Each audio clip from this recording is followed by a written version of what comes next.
Percy Jackson and the Olympians. Buku pertama, Pencuri Petir, oleh Rick Riordan. Bab 1, Aku tak sengaja memusnahkan guru pra-aljabarku. Aku tak pernah ingin jadi anak blasteran. Kalau kau membaca cerita ini karena kau pikir kau anak blasteran juga, ku nasihati nih, tutup buku ini sekarang juga. Pokoknya, percaya saja apapun kebohongan yang diceritakan ayah ibumu tentang kelahiranmu. Dan cobalah menjalani kehidupan normal. Menjadi blasteran itu berbahaya, menyeramkan. Tidak jarang membuat orang terbunuh secara menyakitkan dan mengerikan. Kalau kau anak normal yang membaca ini karena menganggap ini fiksi, bagus. Silahkan baca terus.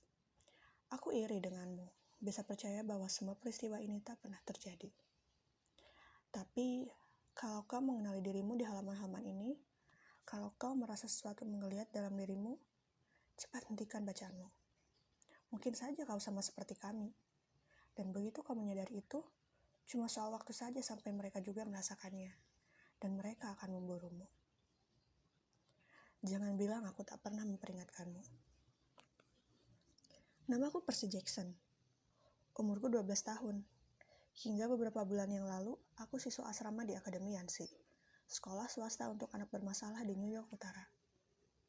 Apa aku anak bermasalah? Ya, bisa dibilang begitu. Kalau mau bukti, aku bisa mulai bercerita dari titik manapun dalam hidup pendekku yang mengenaskan ini. Tetapi keadaan mulai benar-benar memburuk bulan Mei lalu, sewaktu murid kelas 6 kami berkarya wisata ke Manhattan. 28 anak sakit jiwa dan 2 orang guru naik bus sekolah kuning, menuju Museum Seni Metropolitan untuk melihat barang-barang Yunani dan Romawi kuno. Iya, aku juga tahu kedengaran seperti penyiksaan. Sebagian besar karya wisata, Yansi memang begitu. Tapi, karya wisata kali ini dibimbing Pak Brunner, guru bahasa Latin kami. Jadi aku sempat berharap. Pak Brunner adalah pria setengah baya yang memakai kursi roda. Rambutnya sudah jarang, jenggotnya kusut, dan jas wolnya yang sudah berumbai-umbai selalu berbau seperti kopi. Orang pasti tak menganggap dia keren, tetapi dia suka bercerita dan bercanda dan membolehkan kami bermain di kelas. Dia juga punya koleksi senjata dan baju zirah Romawi yang hebat. Jadi, dia satu-satunya guru yang jam pelajarannya tidak membuatku mengantuk. Aku sempat berharap karya wisata itu akan berjalan lancar. Setidaknya, aku berharap bahwa sekali ini aku tak akan terlibat masalah. Ternyata aku salah besar. Begini, pada setiap karya wisata, aku pasti tertimpa hal buruk. Seperti misalnya di sekolahku sewaktu kelas 5. Ketika kami mengunjungi medan perang Saratoga, aku mendapat sedikit kecelakaan dengan meriam perang revolusi. Padahal aku tak berniat membidik bus sekolah, tapi tentu saja aku tetap dikeluarkan dari sekolah. Dan sebelum itu, di sekolahku sewaktu kelas 4, ketika kami ikut tur privat ke kolam hiu dunia samudra, aku agak-agak menyinggol tuas yang salah di titian. Dan anak-anak kelas kami mengadakan acara renang bersama yang tidak direncanakan. Dan sebelum itu, ya, sudah terbayangkan. Untuk wisata kali ini, aku bertekad menjadi anak yang baik. Sepanjang perjalanan masuk ke kota, aku berdiam diri menghadapi ulah Nancy Bobovit, anak panjang tangan berambut merah dan bermuka bintik-bintik, yang melempari kepala sahabatku Grover dari belakang dengan gumpalan roti selai kacang dan saus tomat. Grover memang sasaran empuk. Dia krempeng. Dia menangis kalau sedang frustasi. Sepertinya dia pernah tinggal kelas beberapa kali. Soalnya dia satu-satunya anak kelas 6 yang berjerawat dan mulai berjenggot tipis di dagu. Selain itu dia cacat. Dia punya surat dokter yang membebaskannya dari pelajaran olahraga seumur hidup. Karena kakinya terkena semacam penyakit otot.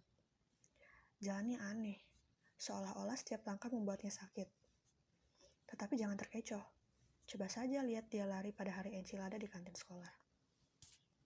Jadi, Nancy Bobovit melempari Grover dengan gumpalan roti lapis, yang kemudian menempel ke rambutnya yang coklat ikal. Nancy tahu aku tak bisa membalas karena aku sedang dalam masa percobaan. Kepala sekolah mengancam akan menghukum mati dengan cara menskorsku jika terjadi apa-apa dalam karya wisata ini. Baik itu kejadian buruk, memalukan, atau bahkan sedikit menghibur. Akan kubunuh dia, geramku. Grover berusaha menenangkanku. Enggak apa-apa, aku suka kok selai kacang. Dia mengelak dari segumpal lagi makan siang Nancy. Cukup, aku mulai bangkit. Tapi Grover menarikku kembali duduk. Kau kan sudah kena masa percobaan, dia mengingatkanku. Kau tahu siapa yang akan disalahkan kalau terjadi apa-apa. Kalau ingat lagi kejadian itu sekarang, aku menyesal tak langsung menunjuk Nancy Bobovit saat itu juga. Dihukum di sekolah tak ada apa-apanya kalau dibandingkan dengan masalah yang akan melibatkanku sesaat lagi. Pak Brunner memimpin tur museum. Dia meluncur di atas kursi roda di depan, memandu kami melintasi galeri-galeri besar yang menggema, melewati patung-patung marmer dan lemari-lemari kaca yang dipenuhi tembikar hitam jingga yang tua sekali. Aku terkagum-kagum bahwa barang-barang ini telah bertahan selama 2-3 ribu tahun. Dia mengumpulkan kami di sekeliling sebuah tiang batu setinggi 4 meter, yang di puncaknya terdapat sebuah sphinx besar, lalu mulai menceritakan bahwa benda itu adalah penanda makam, alias stele, untuk seorang gadis yang seumur kami. Dia bercerita tentang ukiran di sisi-sisi tiang. Aku berusaha menyimak, karena uraiannya cukup menarik, tetapi semua anak di sekitarku malah ngobrol. Dan setiap kali aku menyuruh mereka tutup mulut, guru pembimbing kami satu lagi, Bu Dodds, mendelik kepadaku. Bu Dodds ini guru matematika asal negara bagian Georgia yang bertubuh mungil, yang selalu memakai jaket kulit hitam, meskipun umurnya sudah 50 tahun. Dia tampak cukup garang untuk mengendarai Harley ke dalam loker. Dia datang ke Yancy pada pertengahan tahun, ketika guru matematika kami yang sebelumnya mengalami gangguan kejiwaan. Sejak hari pertama, Bu Dodds menyukai Nancy Bobovit dan menganggapku anak setan. Dia sering menudingku dengan jari bengkok dan berkata, "Nah, anak manis," dengan manis sekali. Dan aku langsung tahu aku akan diskor selesai sekolah selama sebulan. Suatu kali, setelah dia menyuruhku menghapus jawaban dari buku-buku latihan matematika tua sampai tengah malam, aku bilang pada Grover, "Kayaknya Bu Dodds bukan manusia." Grover memandangku, sangat serius, dan berkata, "Kau benar sekali." Pak Brunner terus berbicara tentang seni pemakaman Yunani. Akhirnya, Nancy Bobovit terkekeh sambil mengatakan sesuatu tentang coba bugil pada stele itu. Dan aku berbalik dan berkata, "Tutup mulut bisa gak sih?" Ucapan itu keluar lebih nyaring daripada yang kuniatkan. Semua anak tertawa. Pak Brunner berhenti bercerita. "Jackson," katanya, "tadi kau berkomentar." Mukaku merah padam. Kataku, "Enggak, Pak." Pak Brunner menunjuk salah satu gambar pada stele. "Coba kau ceritakan apa yang dilukiskan dalam gambar ini." Aku memandang ukiran itu dan merasa lega karena aku ternyata mengenalinya. "Itu Kronos lagi makan anak-anaknya, iya kan?" "Betul," kata Pak Brunner, jelas belum puas. "Dan dia memakan anak-anaknya karena aku memutar otak, berusaha mengingat. Kronos itu raja dewa dan..." "Dewa?" tanya Pak Brunner. "Titan," aku membetulkan. "Dan dia nggak percaya pada anak-anaknya, para dewa-dewi itu. Jadi, Kronos memakan mereka, ya kan? Tapi istrinya menyembunyikan si bayi Zeus dan menggantinya dengan batu untuk dimakan Kronos. Lalu belakangan, waktu Zeus sudah dewasa, dia menipu ayahnya, Kronos, supaya memuntahkan kakak-kakaknya." "Ih," kata seorang gadis di belakangku. "Lalu ada perang besar antara bangsa dewa dan bangsa Titan," lanjutku, "dan kaum dewa menang." Terdengar cekikikan dari anak-anak. Di belakangku Nancy Bobovit berbisik pada temannya, "Memangnya pelajaran ini bakalan kita pakai di kehidupan nyata? Pada formulir lamaran kerja kan nggak bakal ada pertanyaan, 'Jelaskan mengapa Kronos melahap anak-anaknya?'" "Dan Jackson," kata Brunner, "mengutip pertanyaan bagus dari Bobovit, mengapa pengetahuan ini penting dalam kehidupan nyata?" "Nah lo ketahuan," gumam Grover. "Cerewet," desis Nancy. Mukanya memerah, bahkan lebih cerah dari rambutnya. Setidaknya, dia kena sindir juga. Hanya Pak Brunner yang pernah menangkap Nancy berkata jelek. Telinga Pak Brunner seperti radar. Aku memikirkan pertanyaan ini, lalu mengangkat bahu. Enggak tahu, Pak. Baiklah. Pak Brunner tampak kecewa. Oke, kau mendapat setengah nilai, Jackson. Zeus memang memberi Kronos makan campuran mostar dan anggur. Makanan itu membuat Kronos memuntahkan kelima anaknya yang lain. Tentu saja, karena mereka dewa yang hidup abadi, selama itu mereka hidup dan tumbuh dewasa tanpa dicerna di dalam perut si Titan. Keenam dewa-dewi itu mengalahkan ayah mereka, mencincangnya dengan sabit miliknya sendiri, dan menyebarkan jasadnya di Tartarus, bagian tergelap di dunia bawah.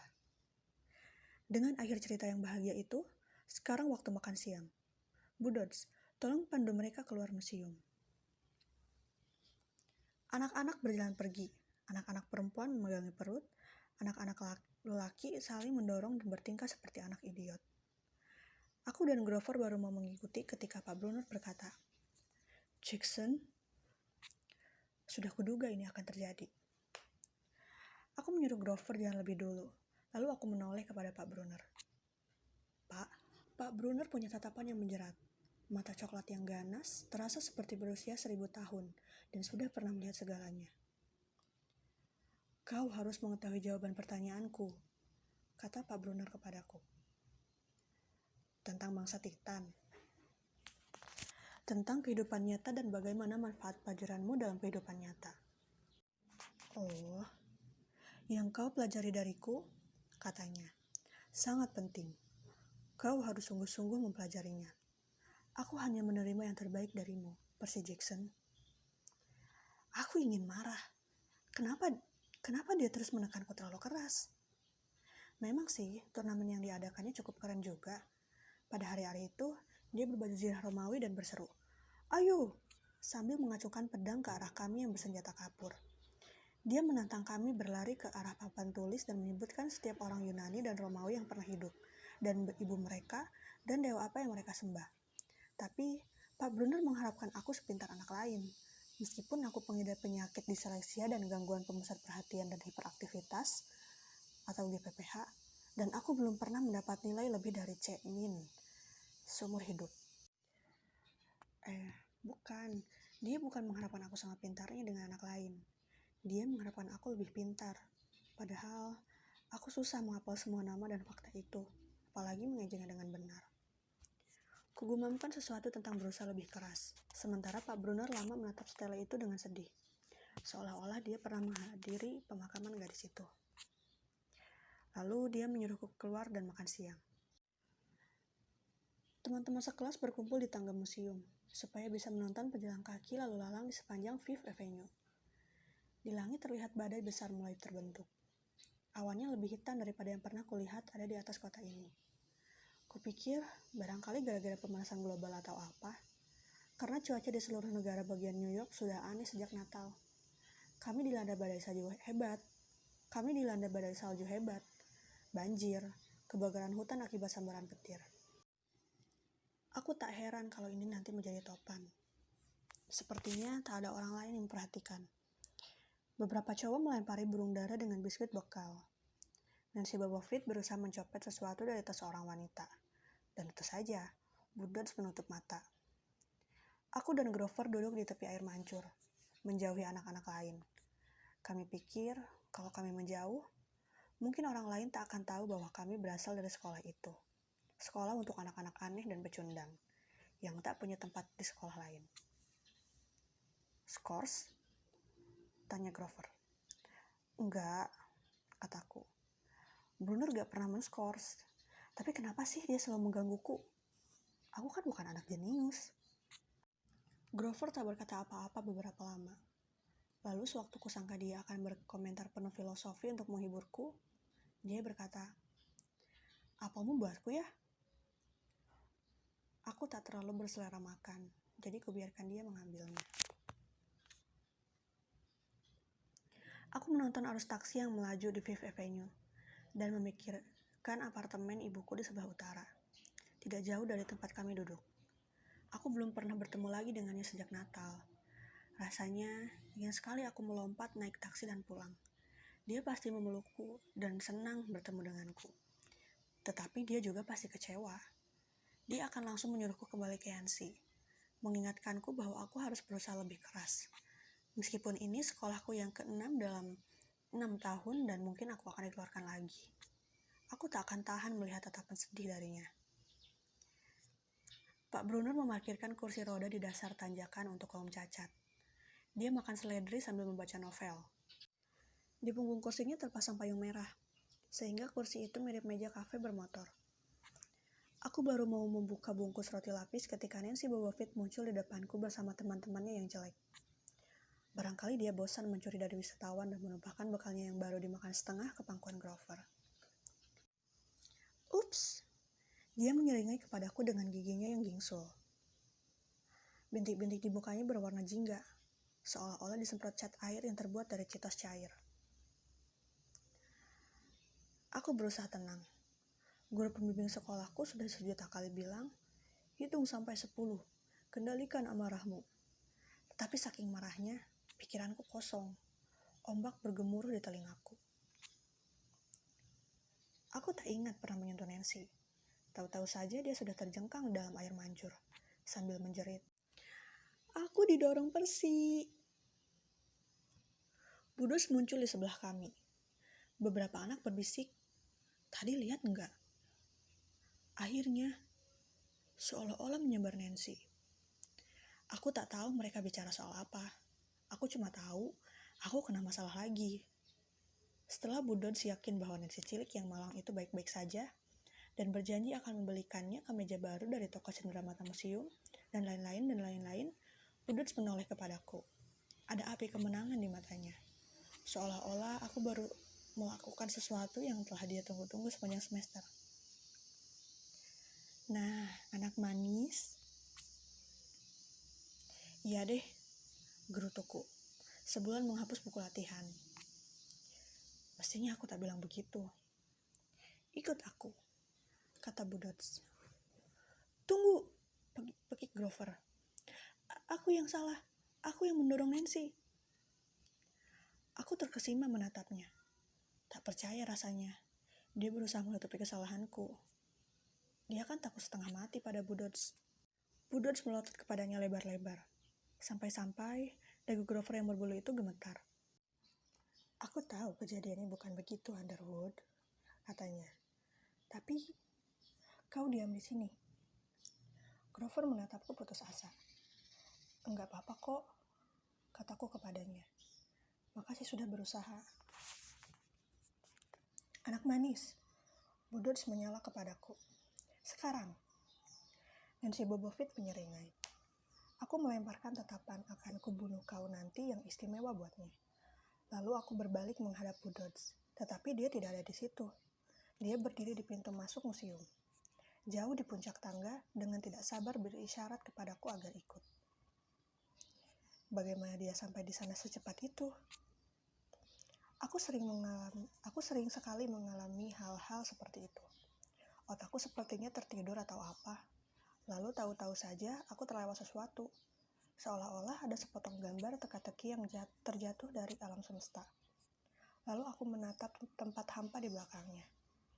Guru pembimbing sekolah memberitahuku bahwa ini bagian dari penyakit GPPH. Otakku salah menafsirkan situasi.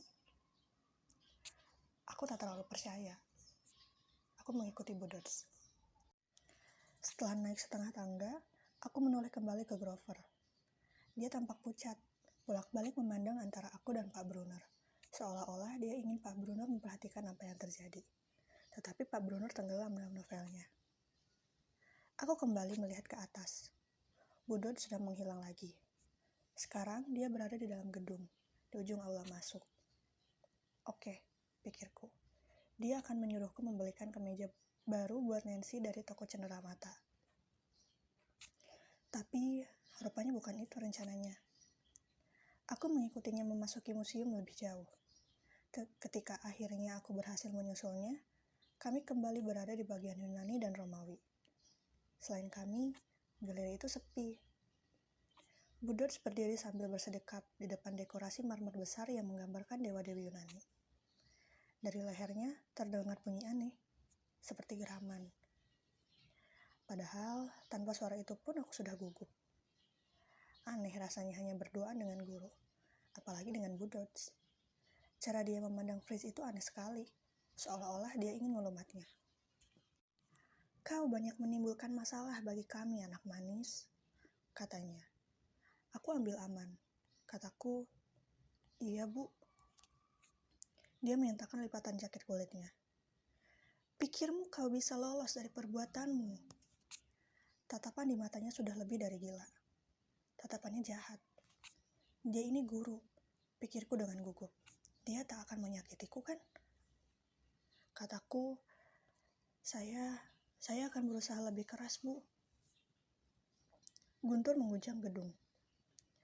Kami bukan orang tolol, Percy Jackson, kata Budods. Cuma masalah waktu saja sampai kami membongkar jati dirimu. Mengaku saja, supaya kau tak perlu menderita terlalu berat. Aku tak mengerti dia bicara apa. Aku cuma bisa menebak bahwa para guru menemukan simpanan permen ilegal yang selama ini kujual di kamar asramaku. Atau mungkin mereka menyadari bahwa aku menyalin isai tentang buku Tom Sawyer itu dari internet dan tak pernah membaca bukunya sendiri. Dan sekarang mereka akan mencabut nilaiku. Atau lebih buruk lagi, mereka akan memaksaku membaca buku itu. Bagaimana? Tanyanya. Bu, saya tidak. Waktumu habis, desisnya. Lalu terjadi hal yang sangat aneh. Mata Budods mulai menyala seperti arang panggangan. Jari-jarinya memanjang, menjadi cakar. Jaketnya meleleh menjadi sayap kulit yang besar. Dia bukan manusia. Dia nenek jahat yang bersayap kelelawar dan bercakar dan bermulut penuh taring kuning. Dan dia akan mencabik-cabikku. Lalu keadaan semakin aneh. Pak Brunner yang semenit lalu masih di depan museum meluncurkan kursi melewati pintu galeri sambil memegang sebatang pena. Awas Percy, serunya, dan melemparkan pena itu ke udara. Budods menerkamku. Sambil memekik, aku mengelak. Cakarnya terasa menyebar udara di sebelah telingaku. Aku menyambar pena itu dari udara, tetapi ketika mengenai tanganku, benda itu bukan pena lagi. Benda itu menjadi pedang. Pedang perunggu milik Pak Brunner, yang selalu digunakannya pada hari turnamen. Budods berputar ke arahku dengan tatapan membunuh. Lututku lemas. Tanganku gemetar begitu hebat. Pedang itu hampir terjatuh. Dia menggeram. Matilah anak manis. Dan dia terbang tepat ke arahku. Ngeri menjalari tubuhku. Kulakukan satu-satunya hal yang timbul sewajarnya. Pedang itu kuayunkan. Mata logam itu mengenai bahunya dan membelah tubuhnya dengan mulus. Seolah-olah dia terbuat dari air. Sss. Budods bagaikan istana pasir yang tertiup kipas angin dengan kencang. Dia meledak menjadi serbuk kuning, musnah saat itu juga. Hanya meninggalkan bau belerang dan jerit sekarat dan dinginnya kejahatan di udara. Seolah-olah kedua mata yang menyala merah itu masih mengamatiku. Aku sendirian. Di tanganku ada pena. Tidak ada Pak Brunner, tidak ada siapa-siapa di situ selain aku. Tanganku masih gemetar. Makanan bekalku pasti tercemar jamur ajaib atau sejenisnya. Apakah semua itu cuma hayalanku saja? Aku kembali keluar gedung. Hujan mulai turun. Grover duduk di sebelah air mancur. Kepalanya ditutupi peta museum yang terbentuk seperti tenda. Nancy Bobovit masih berdiri di tempat tadi, basah kuyup akibat acara berenangnya di air mancur. Menggerutu kepada teman-temannya yang jelek. Ketika melihatku, dia berkata, mudah-mudahan Booker menghajarmu tadi. Kataku, siapa? Guru kita bodoh. Aku berkedip-kedip. Kami tak punya guru bernama Booker. Aku bertanya kepada Nancy apa yang dia bicarakan. Dia cuma memutar bola mata dan pergi. Aku menanyakan di mana Budods kepada Grover. Katanya, siapa? Tapi dia sempat terdiam dan tak mau memandangku. Jadi kupikir dia sedang bercanda denganku. Gak lucu ah, kataku. Ini serius. Guntur menggemuruh di atas kepala. Kulihat Pak Brunner sedang duduk membaca buku di bawah payung merahnya, seolah-olah tak pernah bergerak. Aku menghampirinya. Dia mengangkat kepala. Perhatiannya sedikit terpecah. Itu pena Bapak ya? Besok-besok bawa alat tulis sendiri ya, Jackson. Aku menyerahkan pena itu kepada Pak Brunner. Aku bahkan tak menyadari bahwa aku masih memegangnya. Pak, kataku, di mana Bu Dodds? Dia menatapku kosong. Siapa? Guru pembimbing satu lagi, Bu Dodds, guru pra-aljabar. Dia mengurutkan kening dan memajukan tubuhnya, tampak sedikit cemas. Persi, dalam karya wisata ini tidak ada Bu Dodds. Sepanjang sepengetahuan Bapak, di akademiansi belum pernah ada guru bernama Bu Dodds. Kau baik-baik saja? Tamat. Jadi begitulah akhir dari cerita di bab 1 kali ini. Buat teman-teman yang udah mampir ke channel ini, makasih banyak ya. Aku rencananya nanti bakalan upload video 2 kali seminggu. Mungkin harinya nanti bakalan disesuaikan aja, tergantung aku free-nya kapan. Jadi tunggu cerita berikutnya ya. Dah.